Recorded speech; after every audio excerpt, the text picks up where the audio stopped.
All right, so now you've managed to make your movie. Somehow you did it. You found the money, you found the people, it's in the can. You even finished the edit. You're done, right? Right, Nas? No, you are not. You are not out of the woods. Not even close. That's the big thing, the big battle after you've completed your film. You have to get it seen, because if a tree falls in the woods, nobody hears it. And if a movie is made and nobody sees it, it doesn't really exist. So we're going to talk about marketing, distribution, festivals, and all of that.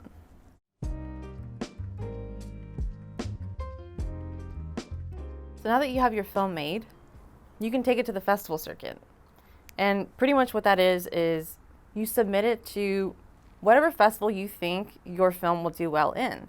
There's a lot of niche festivals like horror festivals or comedy festivals, fantasy festivals.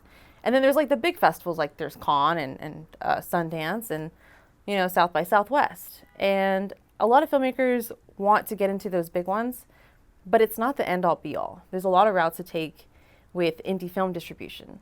It's really expensive. You have to pay for every submission.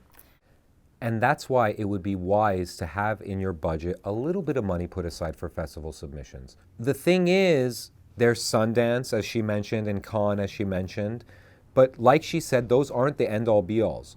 Make a big list, figure out which ones you really want to get into, and submit to those. And know that you will get rejected by a few of them. It will happen. Don't take it to heart. Don't take it to heart. These festivals probably see about 10,000 films a week.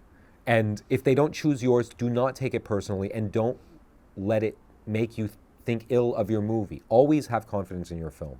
And festivals are just one route to take. The goal is essentially to get your movie either picked up or distributed on your own.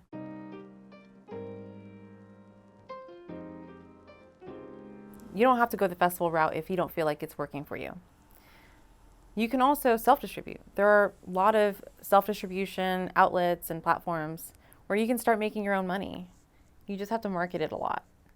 Also, you can press your own Blu-rays, get those out there. And like she said, there are various platforms that you can use as a premiere date for your film, so your film has a premiere date.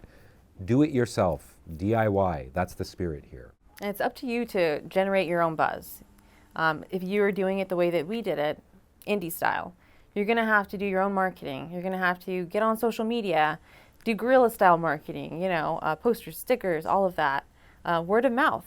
Host a really good premiere and show some people your movie and get the town talking about it. Yeah, when most people finish a script, they expect film canisters to fall from the sky. That's not you, because you made a film. When most people make a film, they expect an audience to fall out of the sky. That's not you. You're going to do it yourself. You're going to make your own noise and get your own attention. That's how it works. And if you don't have the money to rent a venue, host it at your house or someplace public. There's always a way of showing your film. Talk to a brewery. They have big open spaces. You could screen it there, anywhere. And you can always do virtual if you want to go that route. Marketing is a huge part of filmmaking, and it's not an exaggeration. People often say you should spend double what your budget was. I mean, even if you have little to no budget, you still want to go the extra mile to market your movie. Because like we talked about earlier, if no one can see it, it doesn't exist. We use social media a lot, Instagram, TikTok, and there's a lot of different strategies of marketing your film. But you essentially need to gather an audience and create a brand and awareness for your film. And it requires a lot of editing, a lot of time, and a lot of help. If you have the help, it's great. But essentially, you just need to create trailers and put out clips of your movie, and don't be afraid of spoilers. I know we were kind of afraid of that for a while, but you really just need to get people interested in your film. You can also guerrilla market, and guerrilla marketing is basically going out on the streets and putting up stickers and posters, and really it's word of mouth. It's you going face to face with somebody and telling them about your film. You don't have to rely on just social media and online marketing. Just make formal connections.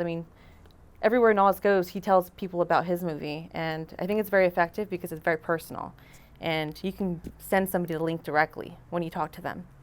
Social media, as she mentioned, is really important because it allows you to locate your audience. Everybody that likes, say, horror films or people that like dramas, they tend to represent themselves on social media in various different groups, and you can advertise to those groups. A friend of mine made his film many years ago, and he told me, I was always expecting someone to come from the heavens and just help me out at each step, and that never happened. And that's true with independent filmmaking. Every step of the way, you're doing the work yourself, including the marketing.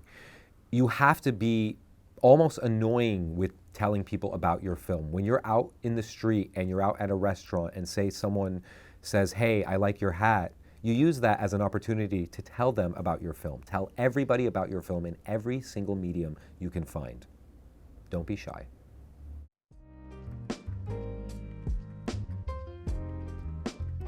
It's important to know what your end goal is when making your movie. So before even beginning the process of making your movie, you need to know where you want to put this movie on. Like, where do you want to stream it? Do you want to see a theatrical distribution? Do you want to just go the home route, Blu-rays, or something else? You want to make an Oscar-worthy film, then you have to know that in advance. And, because if you know that in advance, you'll know how to film your movie, what specs, 4K, or, what kind of camera to use. Because a lot of these streaming sites will have these requirements, and it's important to know that before even beginning the process. Also, manage your expectations. You're making a low-budget indie film. Hopefully, you do get some sort of theatrical thing. I'm really praying for you that you do. Yeah. You might not. And you have to be okay with that. You have to be okay with the fact that most of your audience might watch it on their phone or something like that. Manage your expectations. Be realistic, because if you're realistic, you can make more effective moves that way. Yeah. A lot of filmmakers four-wall it. They rent out a theater, they show their flick for a night, and they do it like that. Some filmmakers don't even get a theatrical thing, and they're okay with that. They do VOD, they do Blu-rays, and stuff like that. Manage your expectations. Shoot for the moon, but be realistic. Well, thanks for watching our series on how to make a movie with $0. I hope you learned something, and I believe in you. I know you can make this movie. You took my line. I was going to say, we believe in you. You can do it. Go for it.